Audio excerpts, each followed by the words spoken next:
आदमी की चलने फिरने की ताकत वापस आ चुकी थी, लेकिन उसकी माँ फिर भी उसे जबरदस्ती व्हील चेयर में बिठाए रखना चाहती थी। उसने कहा, कल शादी तक तू बस यूं ही पैरालाइज्ड बना रहे। मैं देखना चाहती हूँ कि तेरी होने वाली बीवी तुझे तेरी हालत की वजह से ठुकराएगी या नहीं। अगर उसने तुझे एक्सेप्ट किया तभी मैं अपने $1 ट्रिलियन की प्रॉपर्टी तुझे सौंपूंगी। आदमी अपनी रेंटेड अपार्टमेंट में लौटा तो गलती से उसे अपनी गर्लफ्रेंड की सच्चाई पता चल गई। उसने देखा कि उसकी गर्लफ्रेंड उसके पुराने क्लासमेट के साथ चीट कर रही थी, और उससे भी ज्यादा शॉकिंग बात यह थी कि दोनों मिलकर उसे जहर देकर मारने की प्लानिंग कर रहे थे। वो क्लासमेट तो इतना गंदा इंसान था कि 2 दिन पहले ही उसने अपनी बीवी को समुद्र में धक्का देकर मार दिया था। यह सब सुनकर आदमी का खून खौल उठा। वो तुरंत अपनी व्हील चेयर से उठकर इन दोनों का भांडा फोड़ने ही वाला था, लेकिन फिर उसे माँ की बात याद आई। उसने प्लान बदल दिया। अब वो अपना बदला सीधे शादी वाले दिन लेने वाला था। जब वो गली में व्हील चेयर पर बैठा था, उसने देखा कि एक चोर एक लड़की का बैग छीन कर भाग रहा है। कोई उसकी मदद के लिए आगे नहीं आया, तो आदमी ने अपनी पैरालाइज्ड वाली एक्टिंग छोड़ दी और चोर के पीछे भाग गया। उसने बैग वापस लाकर लड़की को दिया, जो उसकी इस मदद के लिए बहुत शुक्रगुजार थी। जब लड़की को पता चला कि वो अपनी गर्लफ्रेंड से शादी वाले दिन बदला लेने वाला है, तो वो हंसते हुए बोली, फिर तो तुम मुझसे शादी कर लो। आदमी को लगा कि लड़की मजाक कर रही है,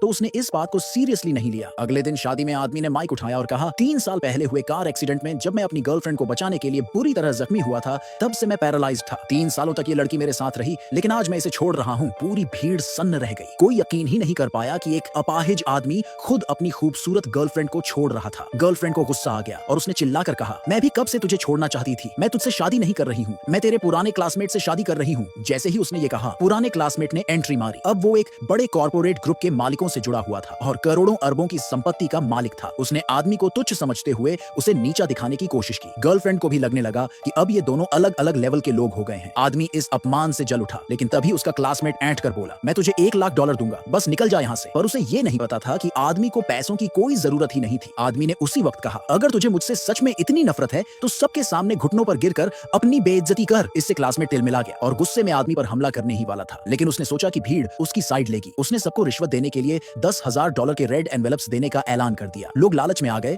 और उसके सपोर्ट में चिल्लाने लगे। अब तो गर्लफ्रेंड की माँ भी आदमी का मजाक उड़ाने लगी। उसने कहा, इससे तो इसकी गरीब और बेइज्जत फैमिली ने भी छोड़ दिया है। आदमी गुस्से में हंसते हुए बोला, तुम लोगों को लगता है कि मेरी फैमिली गरीब और बेकार है। मेरी फैमिली की असली पावर और पैसा तुम लोग सोच भी नहीं सकते। पर भीड़ को लगा कि वो बस झूठ बोल रहा है। तभी उसकी गर्लफ्रेंड ने एक डिवोर्स पेपर उस पर फेंका और चिल्लाई, चल साइन कर इस पर आदमी ने पेपर के टुकड़े टुकड़े कर दिए और कहा, आज डिवोर्स का दिन नहीं है, बल्कि आज का दिन मैं तुझे छोड़ने आया हूँ, क्योंकि मैं अपनी मंगेतर से शादी करने जा रहा हूँ। गर्लफ्रेंड ने हैरानी से हंसते हुए कहा, क्या बकवास कर रहा है? एक अपाहिज आदमी से कौन शादी करेगा? तभी अचानक शादी के हॉल में एक रॉयल वेडिंग ड्रेस पहने एक लड़की ने एंट्री मारी। सबकी आंखें फटी की फटी रह गई, क्योंकि वो कोई और नहीं बल्कि शिन ग्रुप की वारिस थी। वो सीधे आदमी के पास आई और उसने सबके सामने, क्या तुम मुझसे शादी करोगे, कहकर प्रपोज कर दिया।